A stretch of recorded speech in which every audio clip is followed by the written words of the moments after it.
There we go. There is a bit of news for you. Of course, you're inheriting everything, the manor, from Sir Ergard.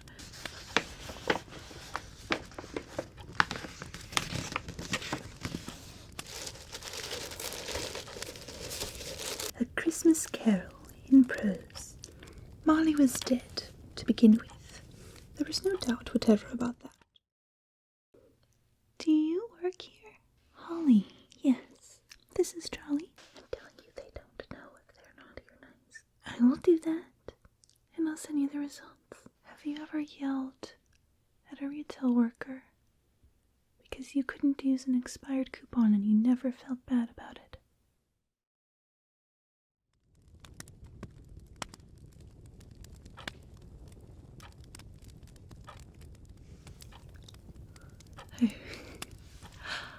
How are you doing? Wonderful. Happy Christmas Eve. You know, you've caught me at a very interesting time during my day. I have one last task to do, just to wrap a couple of presents for the little ones, mostly the children of the staff. Yes, as you know, Sir Ergard and Mr. Winston did not have any children, so it's really just the children of the people who continue to work here. I was going to have some tea and biscuits, if you'd like to join me. Of course, be delighted to have you. I also have a really, really beautiful book.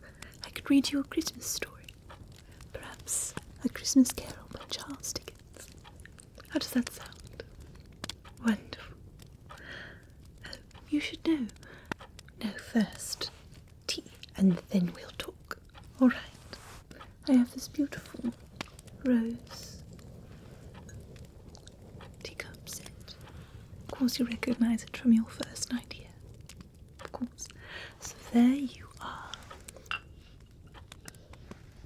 And here I am. Perfect. And now I have some of my favourite tea. It's not exactly Christmassy, but it is very delicious. And not caffeinated, which is good for evenings like this. But here, let me pour you some. There we go. A bit for me.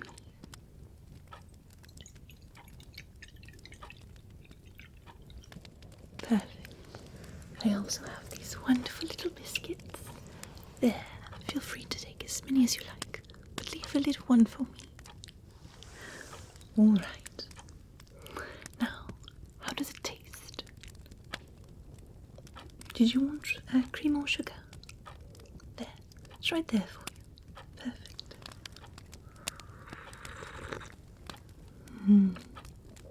Perfect. There is a bit of news for you. Of course, you're inheriting everything, the manor, from Sir Ergard. Correct. So, there are a number of documents and letters that had to be gone through to affirm your inheritance. As we know, Mr. Winston and Sir Ergard had a very interesting relationship, and maybe a bit unusual. And the father of Mr. Winston, he did not approve, so he's been trying to contest Sir Ergard's last will and testament. But of course, goodness prevails, and we're making progress, which is perfect, because part of his will and testament was that he would continue to pay the staff through his fortune, so we can continue working here as long as we like. And I think that is absolutely perfect. This is our home. Now, how have you been?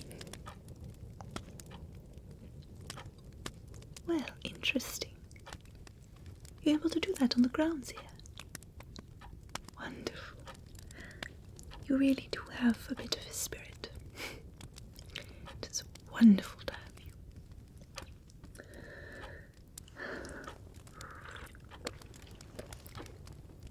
you. the fire nice and warm?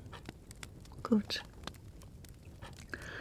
Now, if you'd like, I could talk a little bit more about the staff.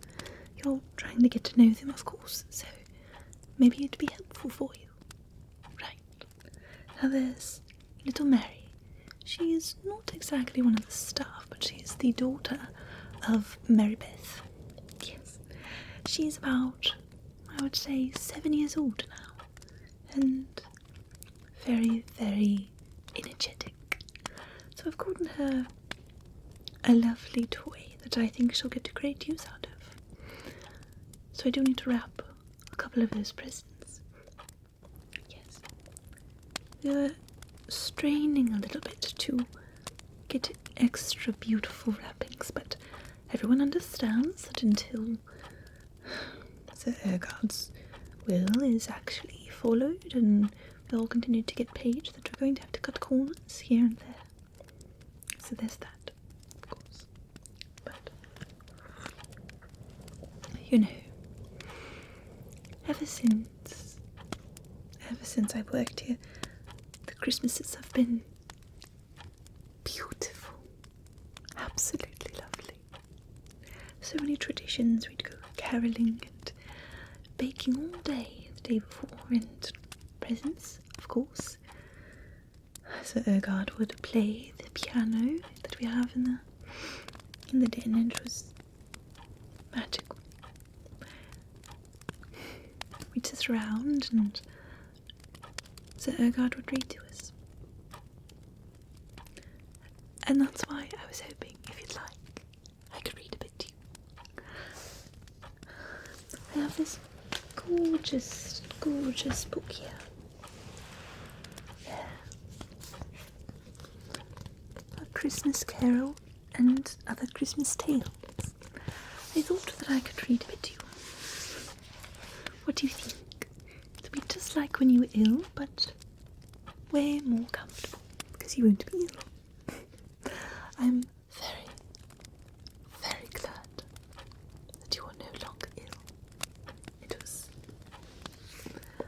quite worrying to all of the staff, especially.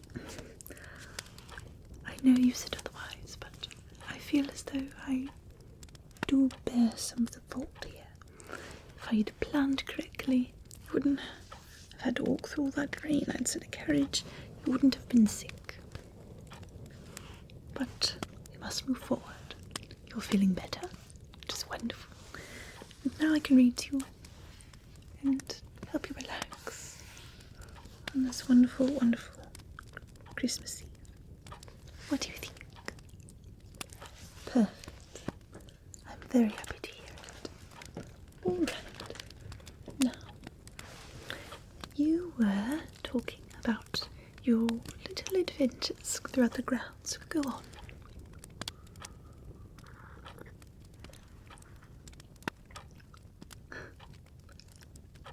Really? You found the passage? That's incredible. We were going to tell you about it, but there's been no time to really get into the deeper secrets of the manor. Sir Ergard, he would always be hiding in it. Mary was just 4 years old, something like that, when Sir Ergard was starting to it seemed like he was not getting well. He was a little bit less able to keep up with her. It has been a very heavy weight on all of our chests, over our hearts, ever since he passed. But you've been really, really been making it special. We all of us, thank you for that. Right, now, do have a biscuit. They're very, very good.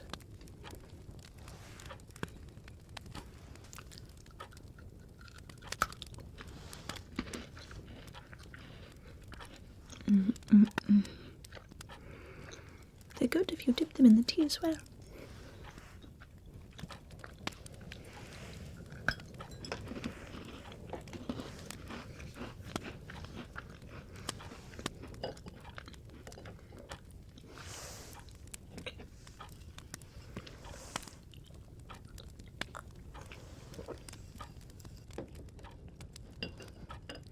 Perfect. How's your tea? Wonderful. If you don't mind, I think I'm ready to start wrapping the presents. What do you think? Yes. All right. Let's do it.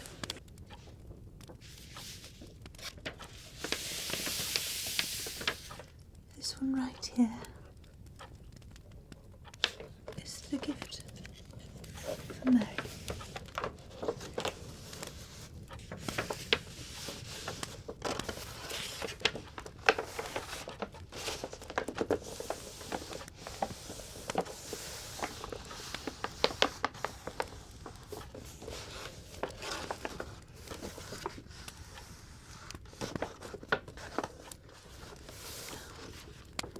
Some twine.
Nice and wrapped.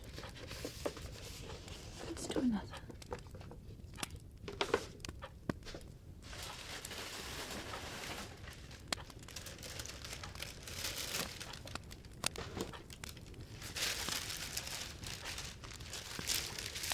And this one,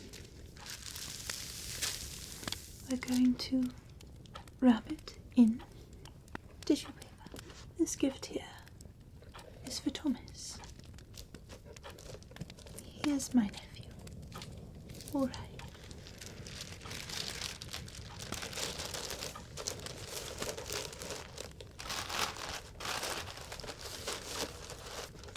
As I said before, we have limited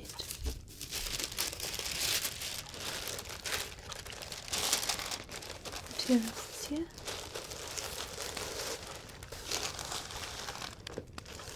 Just going to very, very pretty.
we'll just fix this side, make it neater.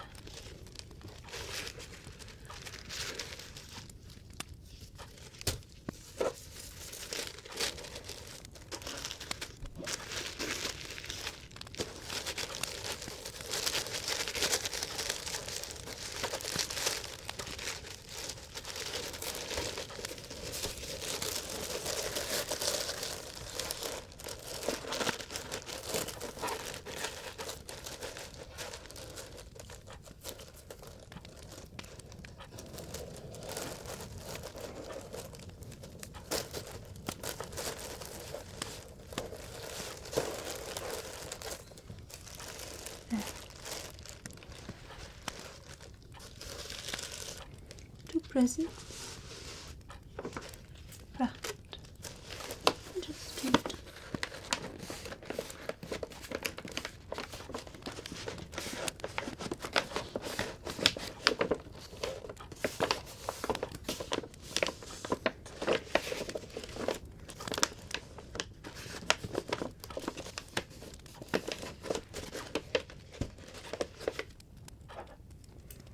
Little bit of trimming.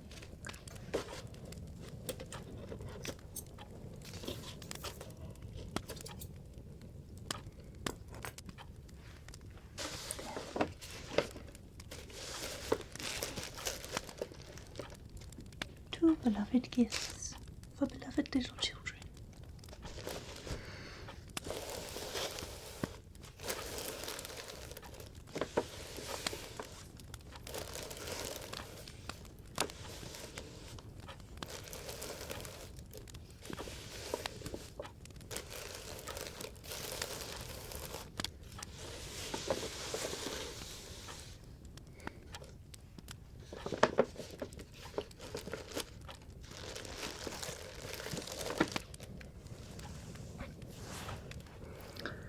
Oh, they look so gorgeous. Simple, yes, but beautiful, wonderful. Well, I really hope that they enjoy them. Again, I know that it's simplistic, there's no fancy lace or we weren't able to do any dyeing of the paper, but it's really about what's inside. Not just the box, but your heart. Yes. Well, now that we've caught up on all that, I think it's time that I read a bit to you. What do you think? All right.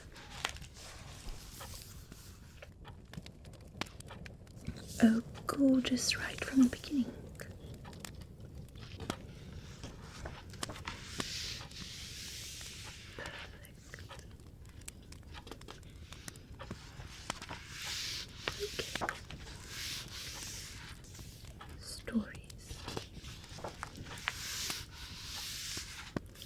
A Christmas Carol in Prose, being a ghost story of Christmas by Charles Dickens. Stave 1. Marley's Ghost. Marley was dead, to begin with. There is no doubt whatever about that. The register of his burial was signed by the clergyman, the clerk, the undertaker, and the chief mourner. Scrooge signed it, and Scrooge's name was good upon change for anything he chose to put his hand to. Old Marley was as dead as a doornail. Mind, I don't mean to say that I know of my own knowledge what there is particularly dead about a doornail. I might have been inclined, myself, to regard a coffin nail as the deadest piece of ironmongery in the trade. But the wisdom of our ancestors is in the simile, and my unhallowed hands shall not disturb it. All the country is done for. You will therefore permit me to repeat emphatically that Marley was as dead as a doornail. Scrooge knew he was dead. Of course he did. How could it be otherwise?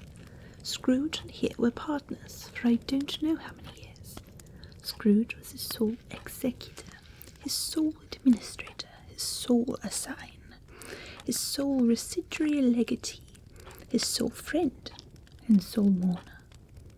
And even Scrooge was not so dreadfully cut up by the sad event but that he was an excellent man of business on the very day of the funeral, and solemnized it with an undoubted bargain.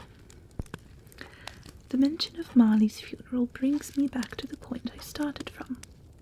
There is no doubt that Marley was dead. This must be distinctly understood, or nothing wonderful can come of the story I am going to relate. If we were not perfectly convinced that Hamlet's father died before the play began, there would be nothing more remarkable in his taking a stroll at night in an easterly wind upon his own ramparts than there would be in any other middle-aged gentleman rashly turning out after dark in a breezy spot, say St. Paul's churchyard, for instance, literally to astonish his son's weak mind. Scrooge never painted out old Marley's name. There it stood, years afterwards, above the warehouse door, Scrooge and Marley. The firm was known as Scrooge and Marley. Sometimes people new to the business called Scrooge, and sometimes Marley, but he answered to both names. It was all the same to him. Oh, but he was a tight-fisted hand at the grindstone, Scrooge, a squeezing, wrenching, grasping, scraping, clutching, covetous old sinner, hard and sharp as flint, from which no steel had ever struck out generous fire, secret and self-contained, and solitary as an oyster.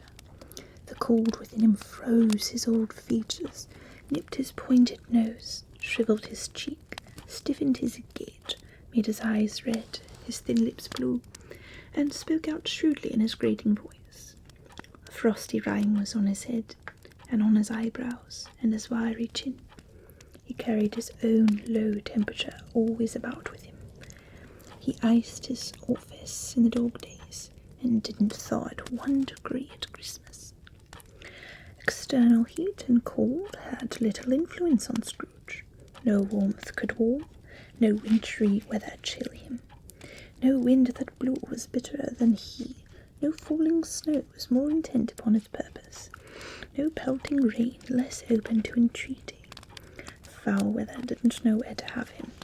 The heaviest rain and snow and hail and sleet could boast of the advantage of him in only one respect. They often came down handsomely, and Scrooge never did. Nobody ever stopped him in the street to say, with gladsome looks, "My dear Scrooge, how are you? When will you come to see me?" No beggars implored him to bestow a trifle. No children asked him what it was o'clock. No man or woman ever once in all his life inquired the way to such and such a place of Scrooge. Even the blind men's dogs appeared to know him, and when they saw him coming on, would tug their owners into doorways and up courts, and then would wag their tails as though they said, "No eye is better than an evil eye, dark master."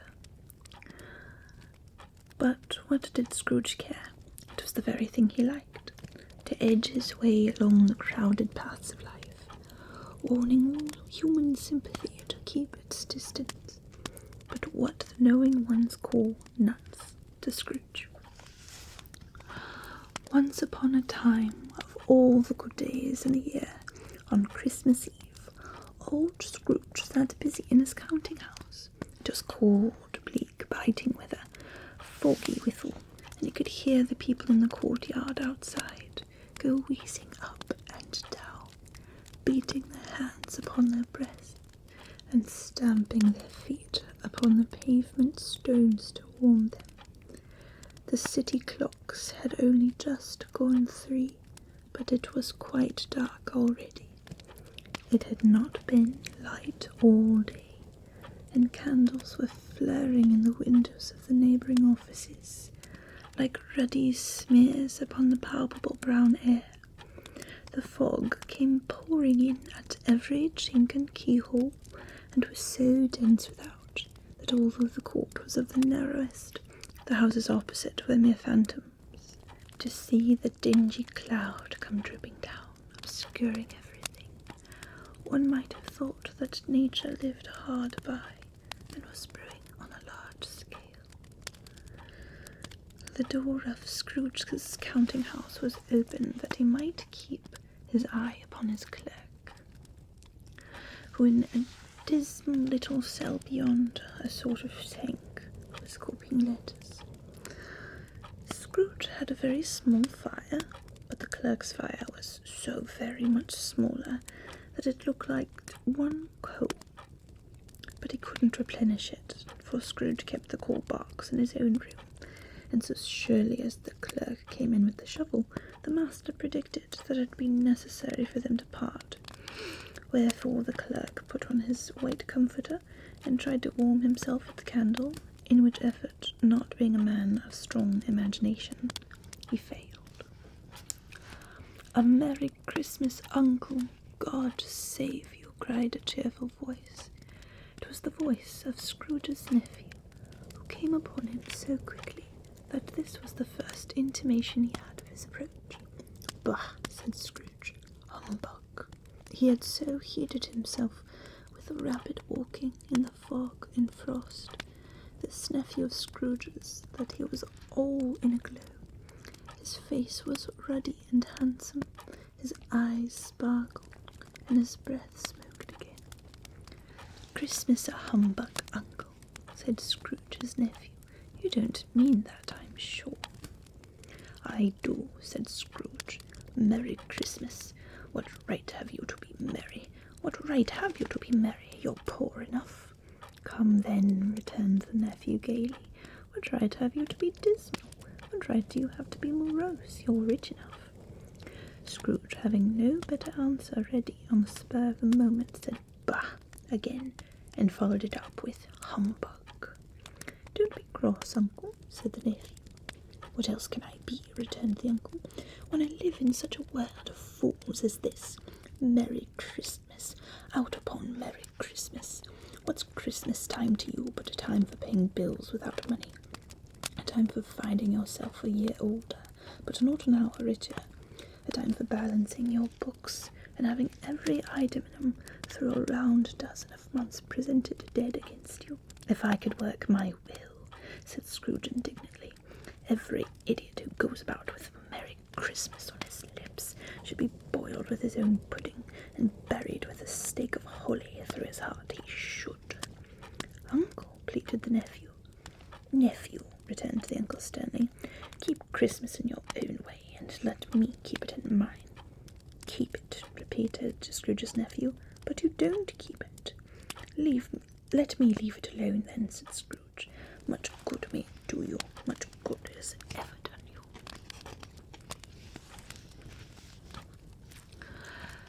"There are many things from which I might have derived good, by which I have not profited, I dare say," returned the nephew.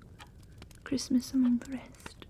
But I am sure I have always thought of Christmas time, when it has come round, apart from the veneration due to its sacred name and origin, if anything belonging to it can be apart from that, as a good time, a kind, forgiving, charitable, pleasant time, the only time I know of, in the long calendar of the year, when men and women seem by one consent to open their shut-up hearts freely, and to think of people below them as if they really were fellow passengers to the grave, and not another race of creatures bound on other journeys.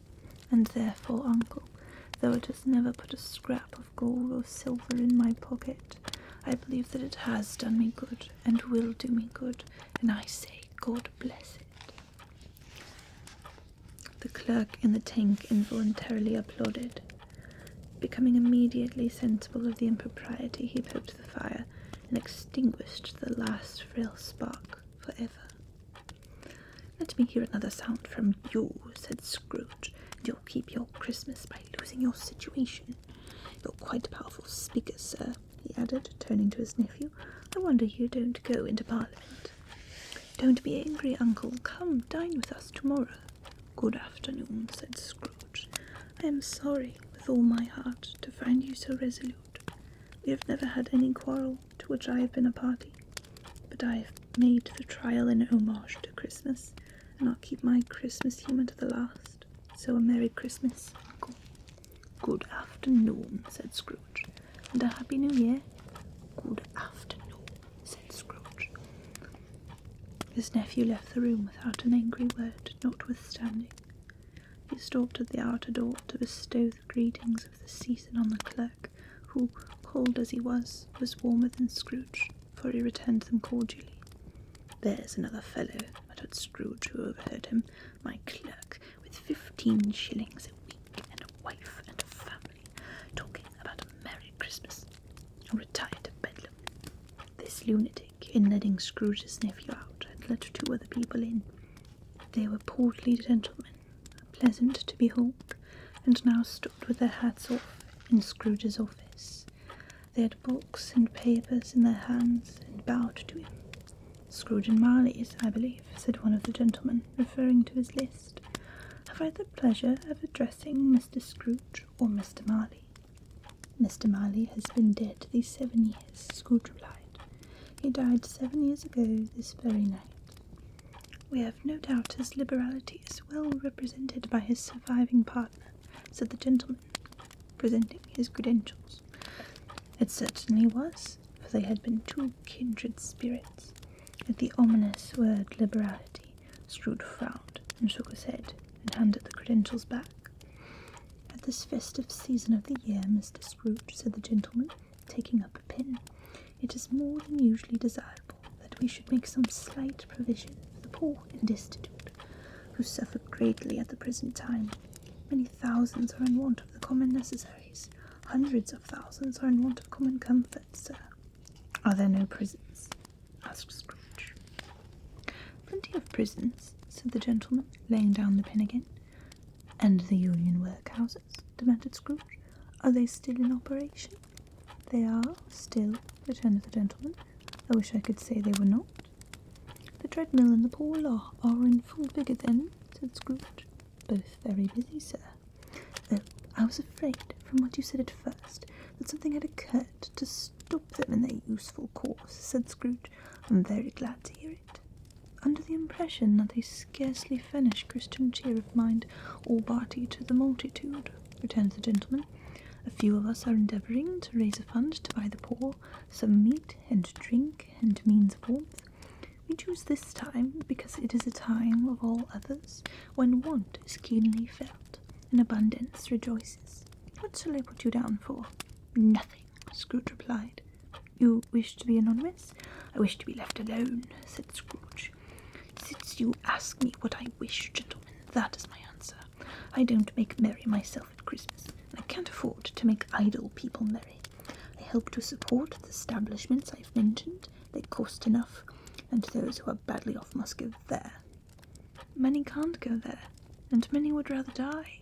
"If they would rather die," said Scrooge, "they had better do it, and decrease the surplus population. Besides, excuse me, I don't know that." "But you might know it," observed the gentleman. "It's not my business," Scrooge returned. "It's enough for a man to understand his own business and not to interfere with other people's. Mine occupies me constantly. Good afternoon, gentlemen." Seeing clearly that it would be useless to pursue their point, the gentleman withdrew. Scrooge resumed his labours with an improved opinion of himself, and in a more facetious temper than was usual with him. Meanwhile the fog and darkness thickened so that people ran about with flaring links, proffering their services to go before horses and carriages, and conduct them on their ways.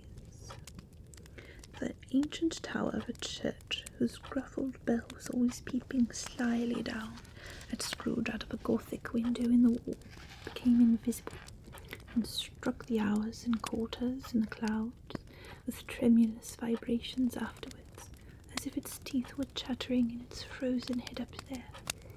The cold became intense. In the main street, at the corner of the court, some labourers were repairing the gas pipes, and had lighted a great fire in a brazier, round with a party of ragged men and boys were gathered, warming their hands and winking their eyes before the blaze in rapture. The water plug being left in solitude, its overflowing sullenly congealed and turned to misanthropic ice. The brightness of the shops where, Holly sprigs and berries crackled in the lamp heat of the windows, made pale faces ruddy as they passed. Poulterers and grocers' trades became a splendid joke, a glorious pageant, with which it was next to impossible to believe that such dull principles as bargain and sale had anything to do. The Lord Mayor, in the stronghold of the mighty mansion house, gave orders to his 50 cooks and butlers to keep Christmas as a Lord Mayor's household should, and even the little tailor, whom he had fined 5 shillings on the previous Monday for being drunk and bloodthirsty in the streets, stirred up tomorrow's pudding in his garret, while his lean wife and the baby sallied out to buy the beef, foggier yet and colder, piercing, searching, biting cold. If the good Saint Dunstan had but nipped the evil spirit's nose with a touch of such weather as that, instead of using his familiar weapons, then indeed he would have roared to lusty purpose. The owner of one scant young nose, gnawed and mumbled by the hungry cold as bones are gnawed by dogs, stooped down at Scrooge's keyhole to regale him with a Christmas carol, but at the first sound of "God bless you, merry gentlemen, may nothing you dismay," Scrooge seized the ruler with such energy of action that the sinker fled in terror, leaving the keyhole to the fog and even more congenial frost. At length the hour of shutting up the counting-house arrived. With an ill will, Scrooge dismounted from his stool and tacitly admitted the fact to the expectant clerk in the tank, who instantly snuffed his candle out and put on his hat. "You'll want all day tomorrow, I suppose," said Scrooge. "If quite convenient, sir." "It's not convenient," said Scrooge, "and it's not fair. If I was to stop half a crown for it, you'd think yourself ill-used, I'll be bound." The clerk smiled faintly. "And yet," said Scrooge, "you don't think me ill-used when I pay a day's wages for no work." The clerk observed that it was only once a year, a poor excuse for picking a man's pocket every 25th of December, said Scrooge, buttoning his greatcoat to the chin. "But I suppose you must have the whole day. Be here all the earlier next morning." The clerk promised that he would, and Scrooge walked out with a growl. The office was closed in a twinkling, and the clerk, with the long ends of his white comforter dangling below his waist, for he boasted no greatcoat, went down a slide on Cornhill at the end of a lane of boys 20 times in honour of it being Christmas Eve, and then ran home to Camden Town as hard as he could pelt to play at blind man's bluff. Scrooge took his melancholy dinner in his usual melancholy tavern, and having read all the newspapers and beguiled the rest of the evening with his banker's book, went home to bed. He lived in chambers which had once belonged to his deceased partner. They were a gloomy suite of rooms in a lowering pile of building up a yard, where it had so little business to be that one could scarcely help fancying it must have run there when it was a young house, playing at hide-and-seek with other houses, and forgotten the way out again. It was old enough now, and dreary enough, for nobody lived in it but Scrooge, the other rooms being all let out as offices. The yard was so dark that even Scrooge, who knew its every stone, was fain to grope with his hands. The fog and frost so hung about the black old gateway of the house that it seemed as if the genius of the weather sat in mournful meditation on the threshold. Now it is a fact that there was nothing at all particular about the knocker on the door, except that it was very large. It is also a fact that Scrooge had seen it night and morning during his whole residence in that place. Also that Scrooge had as little of what is called fancy about him as any man in the city of London, even including, which is a bold word, the corporation, aldermen, and livery. Let it also be borne in mind that Scrooge had not bestowed one thought on Marley since his last mention of his 7 years dead partner that afternoon. And then let any man explain to me, if he can, how it happened that Scrooge, having his key in the lock of the door, saw in the knocker, without its undergoing any intermediate process of change, not a knocker, but Marley's face. Marley's face. It was not in impenetrable shadow as the other objects in the yard were, but had a dismal light about it, like a bad lobster in a dark cellar. It was not angry or ferocious, but looked at Scrooge as Marley used to look, with ghostly spectacles turned up on its ghostly forehead. The hair was curiously stirred, as if by breath or hot air, and though the eyes were wide open, they were perfectly motionless. That, in its livid colour, made it horrible, but its horror seemed to be in spite of the face and beyond its control rather than a part of its own expression. As Scrooge looked fixedly at this phenomenon, it was a knocker again. To say that he was not startled, or that his blood was not conscious of a terrible sensation, to which it had been a stranger from infancy, would be untrue. But he put his hand upon the key he had relinquished, turned it sturdily, walked in, and lighted his candle. He did pause, with a moment's irresolution, before he shut the door, and he did look cautiously behind it first, as if he half expected to be terrified with the sight of Marley's pigtail sticking out into the hall. But there was nothing on the back of the door, except the screws and nuts that held the knocker on, so he said "pooh, pooh," and closed it with a bang.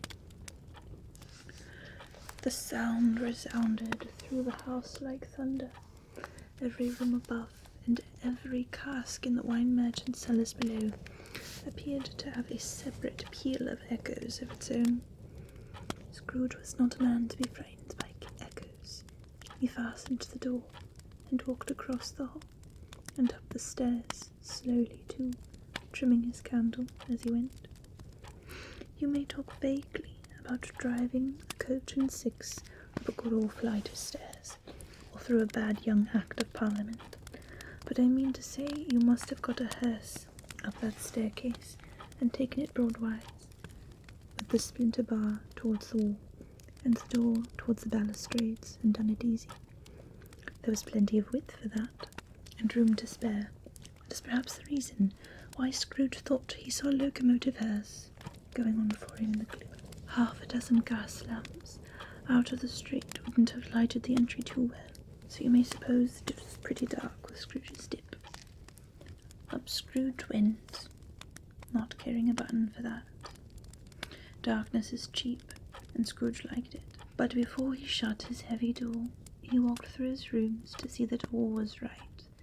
He had just enough recollection of the face to desire to do that. Sitting room, bedroom, lumber room, all as they should be. Nobody under the table, nobody under the sofa.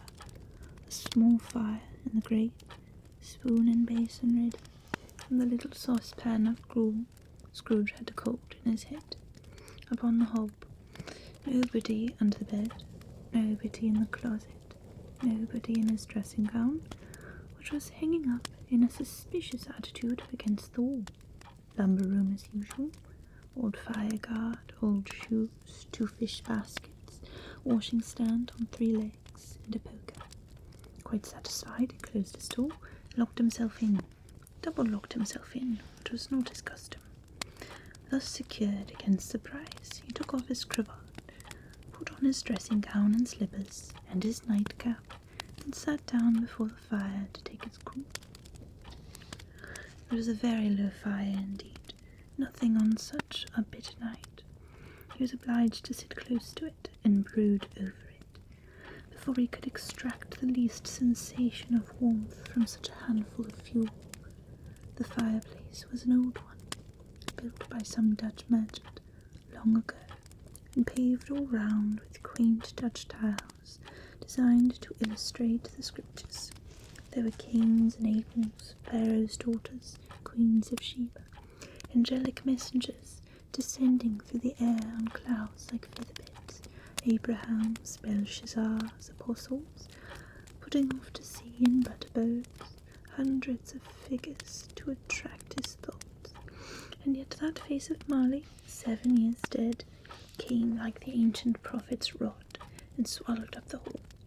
If each smooth tile had been a blanket first, with power to shape some picture on its surface from the disjointed fragments of his thoughts, there would have been a copy of old Marley's head on every one. "Humbug," said Scrooge, and walked across the room. After several turns he sat down again. As he threw his head back in the chair, his glance happened to rest upon a bell, a disused bell, that hung in the room, and communicated for some purpose now forgotten with a chamber in the highest story of the building. It was with great astonishment, and with a strange, inexplicable dread, that as he looked, he saw this bell begin to swing. It swung so softly in the outset that it scarcely made a sound, but soon it rang out loudly, and so did every bell in the house. This might have lasted half a minute or a minute, but it seemed an hour. The bells ceased as they had begun together. They were succeeded by a clanking noise deep down below, as if some person were dragging a heavy chain over the casks in the wine merchant's cellar. Scrooge then remembered to have heard that ghosts in haunted houses were described as dragging chains. The cellar door flew open with a booming sound, and then he heard the noise much louder. On the floors below, then coming up the stairs, then coming straight towards his door. "It's humbug still," said Scrooge. "I won't believe it." His colour changed through when, without a pause, it came on through the heavy door and passed into the room before his eyes. Upon its coming in, the dying flame leaped up as though it cried, "I know him, Marley's ghost," and fell again. The same face, the very same. Marley in his pigtail, usual waistcoat, tights, and boots, the tassels on the latter bristling like his pigtail and his coat skirts, and the hair upon his head. The chain he drew was clasped around his middle. It was long and wound about him like a tail, and it was made, for Scrooge observed it closely, of cash boxes, keys, padlocks, ledgers, deeds, and heavy purses wrought in steel. His body was transparent, so that Scrooge, observing him, and looking through his waistcoat, could see the 2 buttons on his coat behind. Scrooge had often heard it said that Marley had no bowels, but he had never believed it until now. No, nor did he believe it even now, though he looked the phantom through and through, and saw it standing before him, though he felt the chilling influence of its death-cold eyes, and marked the very texture of the folded kerchief bound about its head and chin, its wrapper he had not observed before. He was still incredulous, and fought against his senses. "How now?" said Scrooge, caustic and cold as ever. "What do you want with me?" Much, Marley's voice, no doubt about it. "Who are you?"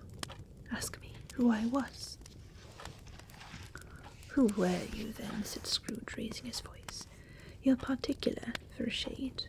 He was going to say to a shade, but substituted this as more appropriate. "In life I was your partner, Jacob Marley. Can you sit down?" said Scrooge, looking doubtfully at him. "I can. Do it then."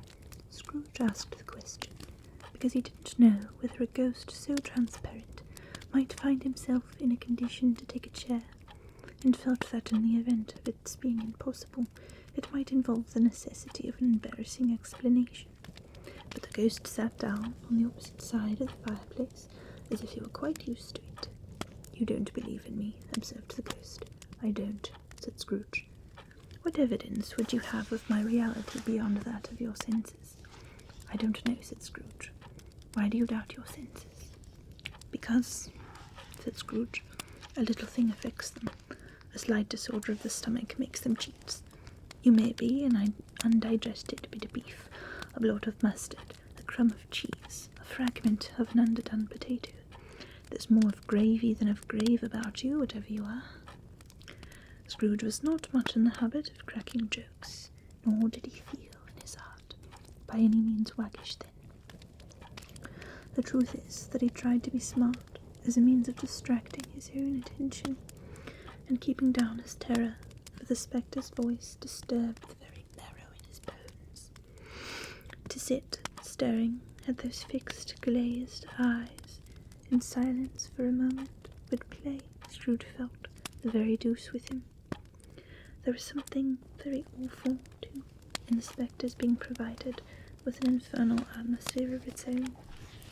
Scrooge could not feel it in himself, but this was clearly the case, for the ghost sat perfectly motionless. Its hair and skirts and tassels were still agitated as by the hot vapour from an oven. "You see this toothpick," said Scrooge, returning quickly to the charge, for the reason just assigned, and wishing, though it were only for a second, to divert the vision's stony gaze from himself. "I do," replied the ghost. "You're not looking at it," said Scrooge. "But I see it," said the ghost, notwithstanding. "Well," returned Scrooge, "I have but to swallow this, and be for the rest of my days persecuted by a legion of goblins, all of my own creation. Humbug, I tell you, humbug." At this the spirit raised a frightful cry, and shook its chain with such a dismal and appalling noise that Scrooge held on tight to his chair to save himself from falling in a swoon. But how much greater was his horror when the phantom, taking off the bandage round its head, as if it were too warm to wear indoors, its lower jaw dropped down upon its breast. Scrooge fell upon his knees and clasped his hands before his face. "Mercy," he said, "dreadful apparition, why do you trouble me?" "Man of the worldly mind," replied the ghost, "do you believe in me or not?" "I do," said Scrooge. "I must. But why do spirits walk the earth, and why do they come to me?" "As required of every man," the ghost returned, "that the spirit within him should walk abroad among his fellow men, and travel far and wide. And if that spirit goes not forth in life, it is condemned to do so after death. It is doomed to wander through the world. Oh, woe is me, and witness that it cannot share what might have shared on earth and turned to happiness." Again the spectre raised a cry, and shook its chain and wrung its shadowy hands. "You are fettered," said Scrooge, trembling. "Tell me why." "I wear the chain I forged in life," replied the ghost. "I made it link by link, and yard by yard. I girded it on of my own free will, and of my own free will I wore it. Is its pattern strange to you?" Scrooge trembled more and more. "Or would you know," pursued the ghost, "the weight and length of the strong coil you bear yourself? It was full as heavy and as long as this, 7 Christmas Eves ago. You have laboured on it since. It is a ponderous chain."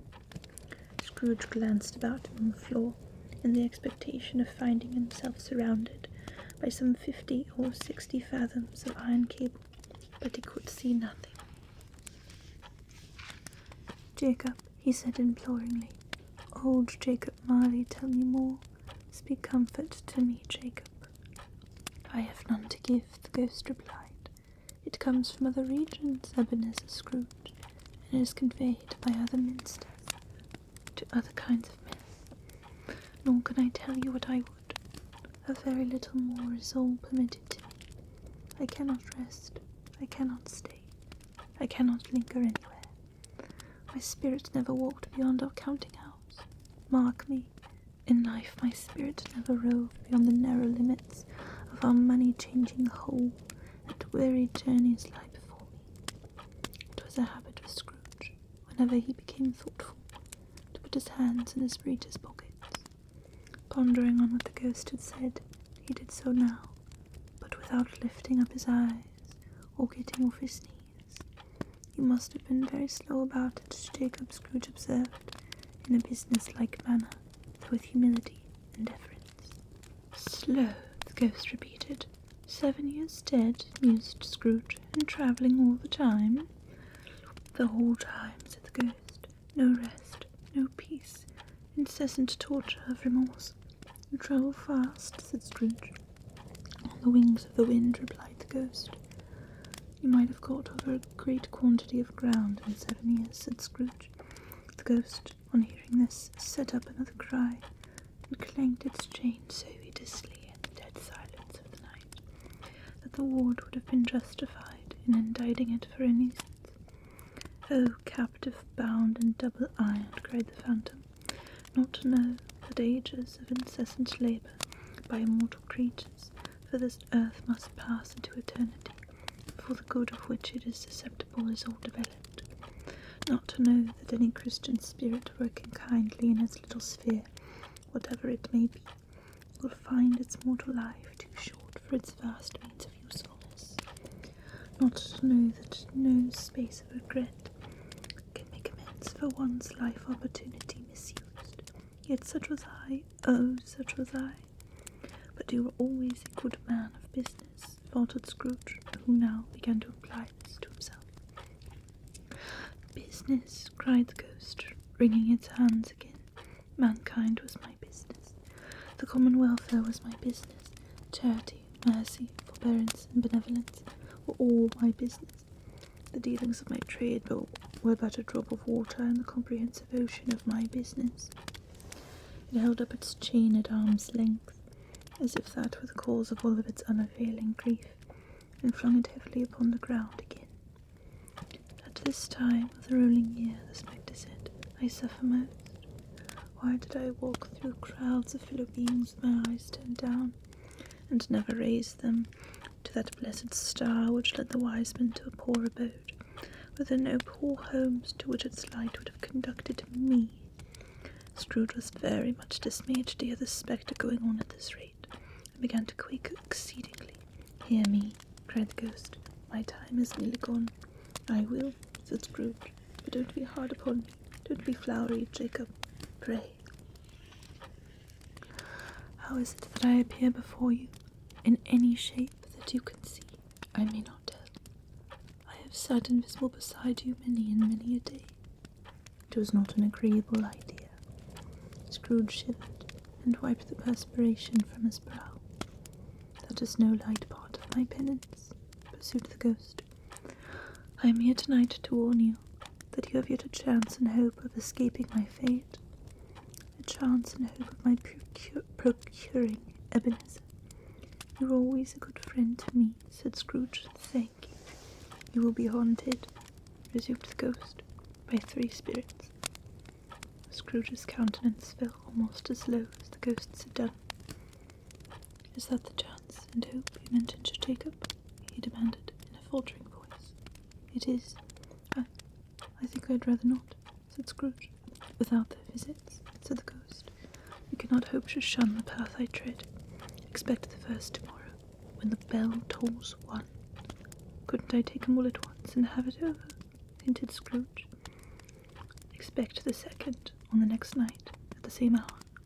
The 3rd upon the next night, when the last stroke of 12 has ceased to vibrate. Look to see me no more, and look that, for your own sake, you remember what has passed between us." When it had said these words, the spectre took its wrapper from the table, and bound it round its head as before. Scrooge knew this by the smart sound its teeth made when the jars were brought together by the bandage. He ventured to raise his eyes again, and found his supernatural visitor confronting him in an erect attitude, with its chain wound over and about its arm. The apparition walked backward from him, and at every step it took, the window raised itself a little, so that when the spectre reached it, it was wide open. It beckoned Scrooge to approach, which he did. When they were within 2 paces of each other, Marley's ghost held up its hand, warning him to come no nearer. Scrooge stopped, not so much in obedience as in surprise and fear. From the raising of the hand, he became sensible of confused noises in the air, incoherent sounds of lamentation and regret, wailings inexpressibly sorrowful and self-accusatory. The spectre, after listening for a moment, joined in the mournful dirge, and floated out upon the bleak dark night. Scrooge followed to the window, desperate in his curiosity. He looked out. The air was filled with phantoms, wandering hither and thither in restless haste, and moaning as they went. Every one of them wore chains like Marley's ghost. Some few, they might be guilty governments, were linked together. None were free.